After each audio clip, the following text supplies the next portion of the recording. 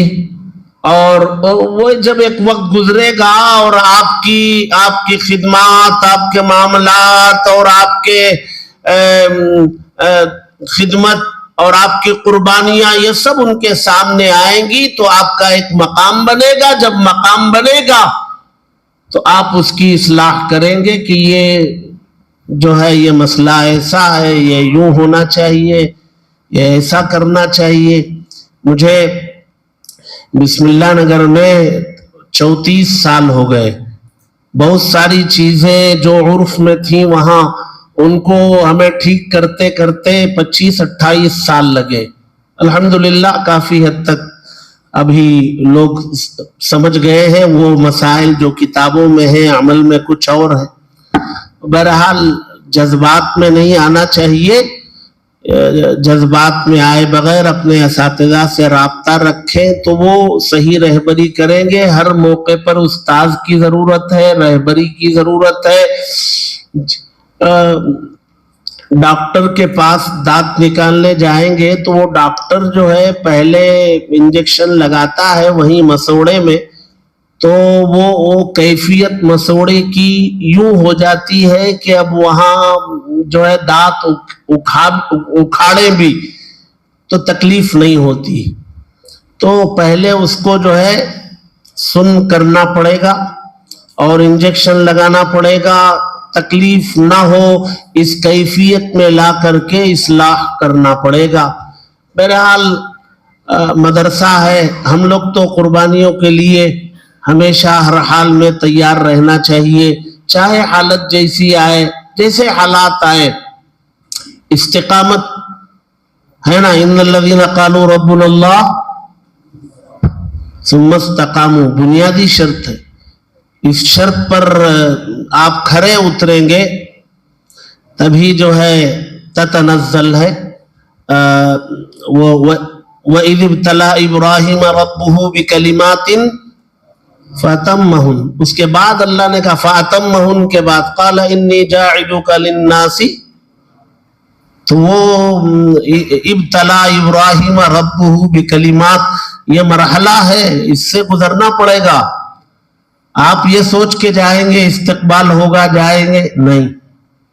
پہلے زمانہ تھا کہ ایسا تھا کہ لوگ یہ کہا جاتا تھا کہ بھئی پیاسے کو کنویں کے پاس آنا چاہیے، یہ محاورہ پہلے تھا. آج کے اس ترقی یافتہ دور میں، اس ٹیکنالوجی کے دور میں محاورے کو بدل دیجئے دین کے بارے میں، دین کے معاملے میں. دین کے معاملے میں محاورے کو الٹ دیجئے. اب محاورہ یوں بنا لیجئے کنویں کو چل کر پیاسے کے پاس جانا ہے. اگر آپ اس کو امانت سمجھتے ہیں، جو علم اللہ نے آپ کو دیا آپ اس کو امانت سمجھتے ہیں، تو انتظار میں نہیں بیٹھیں گے کہ بھئی پیاسا آئے گا تو ہم اس کو سیراب کریں گے. نہیں آئے گا پیاسا، نہیں آئے گا. یہ ترقی یافتہ دور ہے، 1 منٹ ملا تو یہ کھل جاتا ہے. اور اس کے اب تو مسائل سب اسی سے لینے لگے، سب اسی سے مسائل. بچے پیدا ہو رہے ہیں نام اسی سے لیتے. تو مٹھائی کا ڈبہ آتا ہے ہمارے پاس، کیا بھائی مٹھائی؟ وہ لڑکا ہوا حضرت، اچھا کیا نام رکھے؟ وہ ایسا نام بتاتا ہے کہ موڈ ہی خراب ہو جاتا. بھائی کہاں سے لیا آپ نے یہ نام؟ وہ نیٹ سے نکالے. تو آج کا زمانہ جو ہے پیاسا آئے گا نہیں، پیاس ہی نہیں ہے کسی کو. آپ کے ذمہ 2 کام ہے. پہلا کام یہ ہے کہ لوگوں کے اندر پیاس پیدا کریں. آپ ایسا کریں کہ لوگوں کے اندر پیاس پیدا ہو جائے. تو بھی آپ اس کی امید نہ رکھیں اب پیاس پیدا ہو گئی آ جائیں گے ہمارے پاس، نہیں آئیں گے. تب بھی آپ ہی کو کنویں کو چلے جانا چاہیے، جا کر کے سیراب کرنے کی کوشش کرنا چاہیے. یہ جذبہ لے کر کے ہم میدان میں جائیں گے تو بہت کام کر سکیں گے. اور یہی جذبہ لے کے مفتی سعادت اللہ صاحب جو ہے دامت برکاتہم آئے ہیں میدان میں اور کام کر رہے ہیں. جو قربانی ان کی ہے نا، ہم تو اس کا تصور نہیں کر سکتے. شاید میں جب آیا ہوں گا میدان میں 90 پر 494 میں، تو وہاں بھی حالات تھے، ان حالات سے ہم بھی گزرے ہیں. لیکن